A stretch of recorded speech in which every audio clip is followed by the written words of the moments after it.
Welcome to Subbrief, everybody. Let's head south to South America, where a lot of you have sent me questions about what's going on down there between Venezuela and Guyana. So Venezuela and Guyana are discussing terms over a disputed region that takes up about 2/3 of Guyana's administered space in their country, land basically in their country. This land has been claimed by Venezuela for many decades, going all the way back to 1966 at least. Venezuela has claimed this disputed territory. However, Guyana has been administering it for that entire time as if it is part of their country. So there is a history lesson that set all this up. And of course, it goes back to the time of colonialism when in the early 1800s, they had French, Dutch, and British colonies all in this area. And in the early 1800s, the British gained control of all three colonies in this area. British Guyana was formed from those three colonies. One of the three colonies is called Essequibo. That's the disputed territory we're talking about today, Essequibo. In 1899, the international arbitration confirmed that Essequibo region belongs to British Guyana, now called Guyana. After World War II, British Guyana sued for independence, like many other British colonies did. And in 1966, Guyana became its own nation. In 1966, the borders were also agreed to and exist as they are today, but Venezuela argues that the 1966 borders do not include Essequibo, this region that's in dispute, and that has gone before the international courts.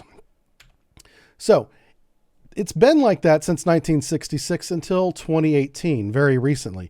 Guyana filed an application to the International Court of Justice to institute formally the 1899 proceedings solidifying the borders. That judgment from 2018 was never resolved. It is still pending. That's part of the problem because these judgments take years to enact.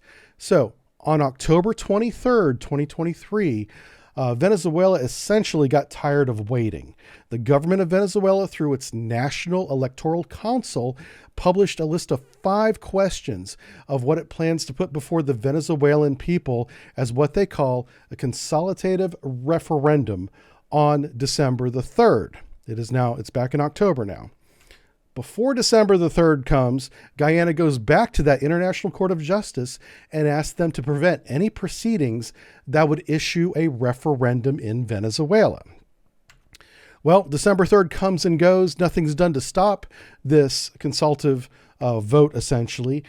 And Venezuela holds its consultative referendum and formally annexes the disputed territory of Essequibo as Venezuelan territory. So now the territorial dispute begins formally on December 3rd, even though this goes back centuries. Both leaders are agreeing to meet face-to-face on December 14th. That's the day you're going to watch this video. So we don't know right now at time of recording what the result of that is going to be, but I'm going to give you a couple questions and a couple facts and let us know in the comments what you think. One, the big question is, should the United States even get involved? Does this have anything to do with the United States? There are some reasons for why it does and some for why it doesn't. One, the U.S.-Guyana relationship has been very friendly and cooperative going back decades, all the way back to when it was even a British colony. Mutual security and interest in the region is another one.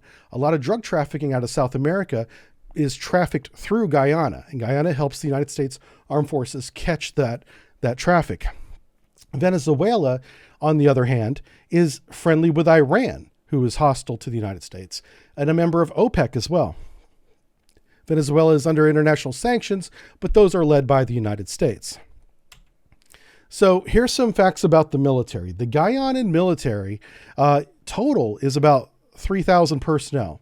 That's including their augmented artillery forces and their very small special forces.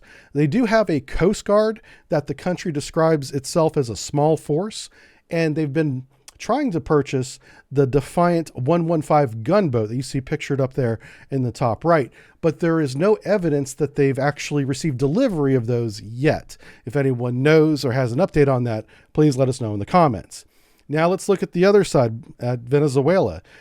So the Bolivarian militia, first thing you need to know about their military is it's broken up into 3 different arms, not counting the Navy and the Air Force. I'm talking about the Army itself.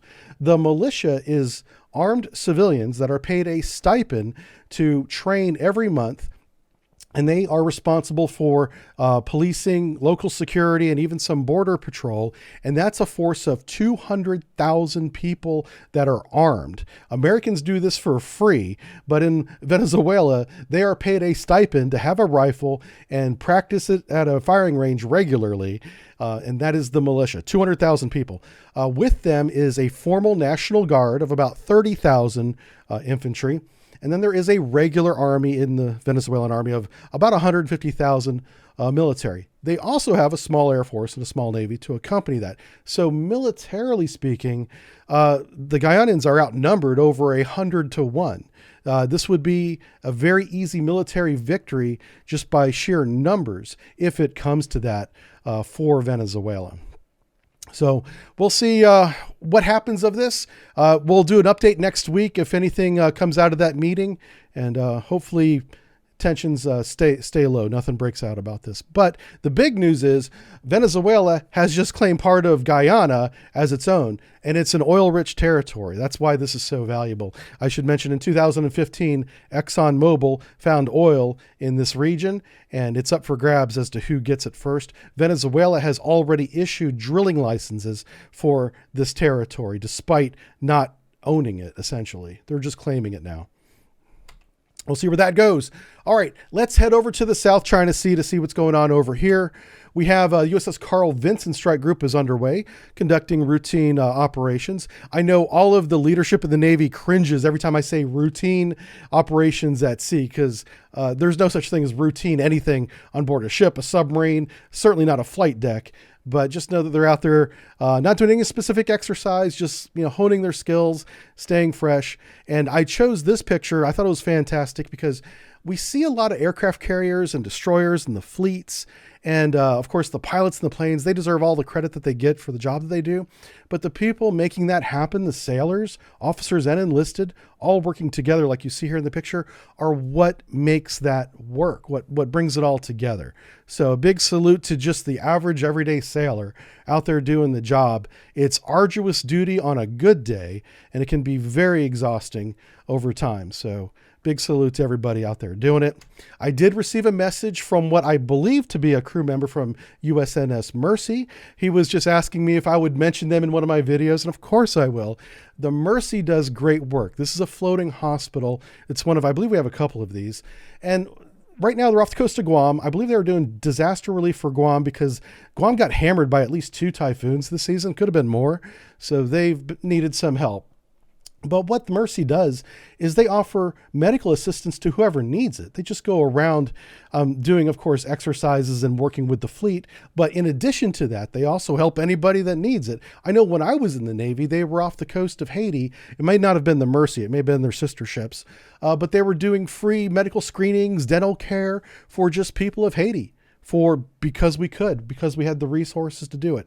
This is the type of service that the U.S. Navy does around the world and does deserve more attention. The gentleman was absolutely right in contacting me. So I will make an effort to point these services out more often. So good job to everybody on the Mercy and all the hospital ships out there just helping people.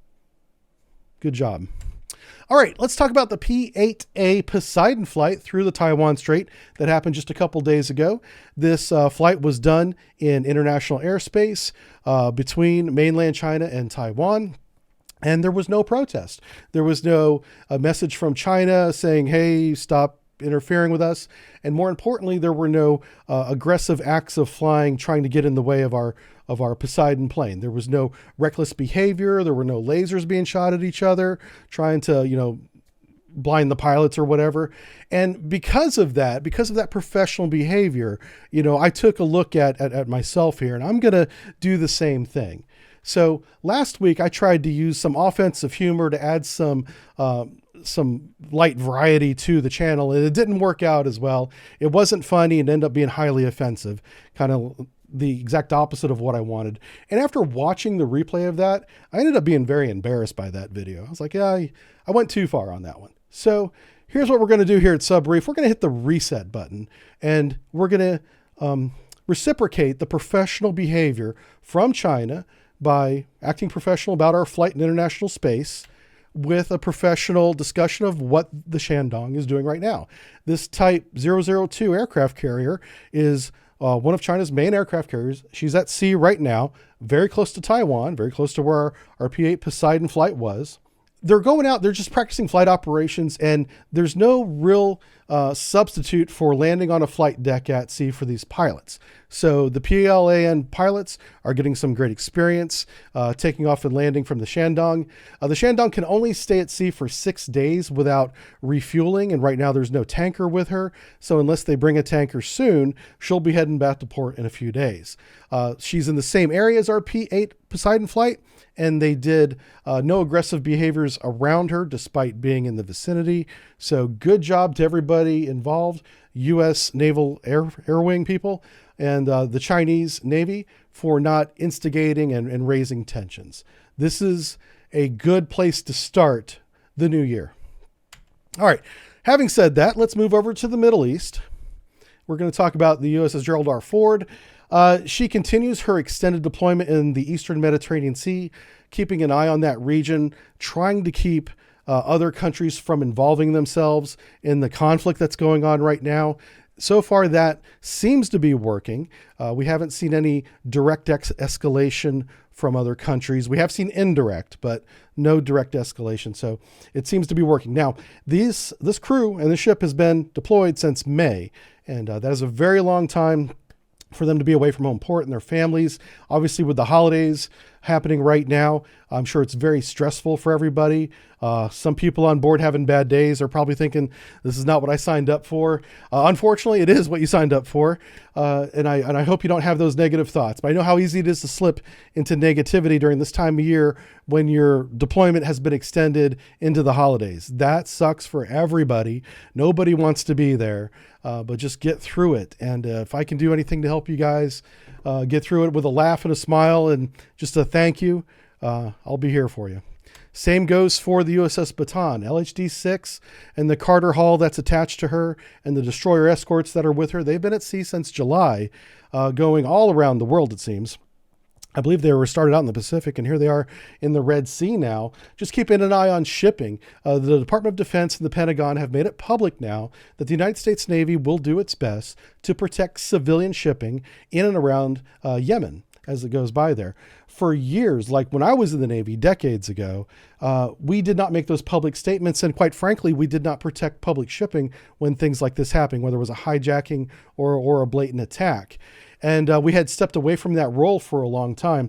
It looks like now we're getting back into that role. That's the role this ship protection, sea lane, keeping the sea lanes open was our mantra for decades during the Cold War. And we're finally, I think, getting back into that mantra again. We'll see if this becomes official policy. I don't know. But for right now, the Department of Defense is openly stating that the United States Navy will protect ships around Yemen when it can. It has to be in position to do so. All right.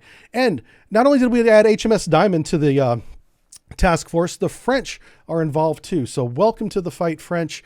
On Saturday, September 9th, the French guided missile frigate came under deliberate attack, it says. This is from the French Ministry of Defense themselves. They say that their frigate was the target. This is something the Americans haven't said yet. The French are much more forward about this, and that's something I respect a lot.